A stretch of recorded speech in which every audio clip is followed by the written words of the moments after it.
Now, today we're going to talk about how we helped a student with a 3.3 unweighted GPA get into UPenn. Now, before I continue, I do want to have a disclaimer.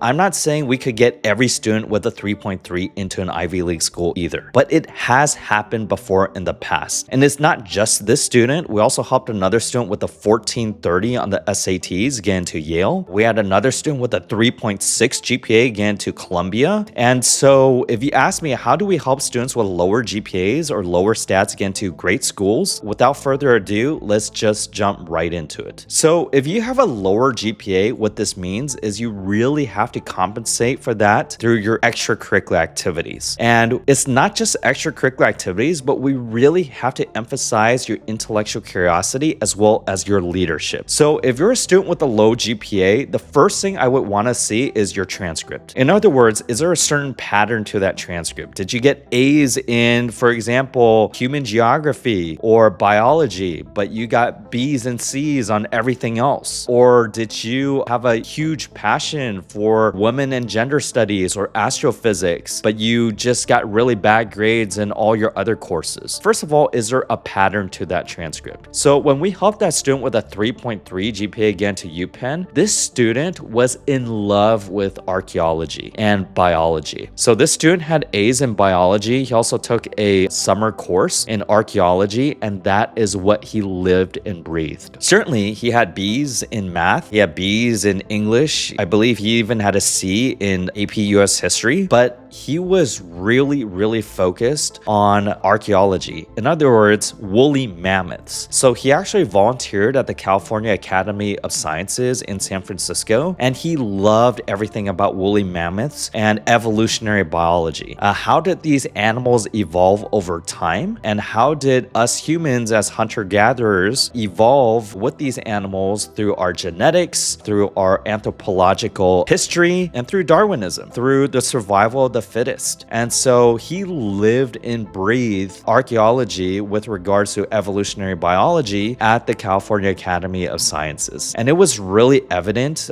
given his internship as well as his research project as well as his essays. Now the essays is really what's going to help you stand out if you have a lower GPA or lower SAT score. First, if I can identify certain areas of strength on your transcript, we want to focus on that. Second, we want to build a really strong extracurricular profile around that narrative, whether it's archaeology or anthropology or women and gender studies. Like, what is your hook and theme? So the key here is to play to your strengths and help you find your passions. Now, with regards to the extracurricular activities, there's many ways you can support your narrative, whether it's building a mobile app or writing a public policy proposal or writing a self-published Amazon book. There's many ways to help you stand out, and this is what we as college admissions consultants will guide you on. In addition, this student was president of the archaeology club at his school, which he founded to build greater awareness on genetics and evolutionary biology and how these animals evolved over time through the survival of fittest. And so this is something that he was just super passionate about. He also started a neighborhood vision project on helping people who have been neglected by society, such as senior citizens or the homeless, and build awareness of his passions that way as well. So with regards to a student with a low GPA, you really want to have an incredible extracurricular profile. And we could build an incredible extracurricular profile and emphasize your leadership and intellectual curiosity on this very narrow scope passion, then that's going to separate yourself apart. Because keep in mind, these universities are looking for a well-rounded student body, but each student in that student body is really focused on one particular area. And so even if you have a lower GPA or lower SAT score, you could circumvent that by having an incredible hook and theme, well supported by your passions, which are your extracurriculars. And then we have incredible essays and personal statements to help seal the deal that reflect your personal qualities. The letter of recommendation, if we could really secure an amazing one that really emphasizes your curiosity, your passion, your love for evolutionary biology or archaeology, then that's really going to separate yourself apart, even if you have a lower GPA. Now, I'm not saying this is easy, okay? This is still, if you have a 3.3, your odds will be lower than other students, but you could really zone in on a very particular subset of your passion and really blow that wide open. We've had students, for example, who volunteered at their parents' fledgling hotel, who learned about economics and pursued future business leaders of America as a way to support their parents' fledgling hotel business. We've had students who want to study anthropology as a way to fight for social justice and humanitarian rights. And so there's a lot of ways in which we could support your hook and theme depending on what your interests are, but also support it through passion projects and extracurricular activities. So if you're a student with a lower GPA, don't worry. There are ways to get you in. We just need to find a pattern in your transcript, really identify what your passions are, and hopefully that's going to compensate for a lower GPA or lower SAT score. So if your extracurriculars align, your essays align, and then you get amazing letters of recommendation. Now, one thing I have to mention are national awards and honors. So usually a student with a lower GPA has weaker academics, but there are still ways to get national awards and honors. For example, getting featured in Forbes, or getting national media attention for your nonprofit or your passion projects, or getting a research paper published, or launching a nonprofit organization. These are ways in which you could stand out. So instead of driving home the academics, I want to drive home the leadership aspects of your application and show you as a go-getter. And now this assumes that GPA is on the lower side, and also assumes that, we weren't able to identify any pattern with your transcript. But if we could identify a pattern, that's even better. Most high schools, they don't offer courses in like archaeology or sociology, and these are majors offered at the colleges. So one tactic you can do is take a college course in your area of academic passion and major to further support your hook and theme. So there's a lot of ways to support the narrative and position yourself in the application, even with the lower GPA. It's really about making your profile unique and navigating around that. And if you can do that, then you've got a great shot at getting into an Ivy League school. So if you liked what we had to talk about today, don't hesitate to book a call using the link in the description below. We've helped a lot of students with lower GPAs get into fantastic schools by building a really strong extracurricular profile, writing amazing essays and personal statements, and securing incredible letters of recommendation. And so we can't be more thrilled to guide you on this Ivy League and college admissions process.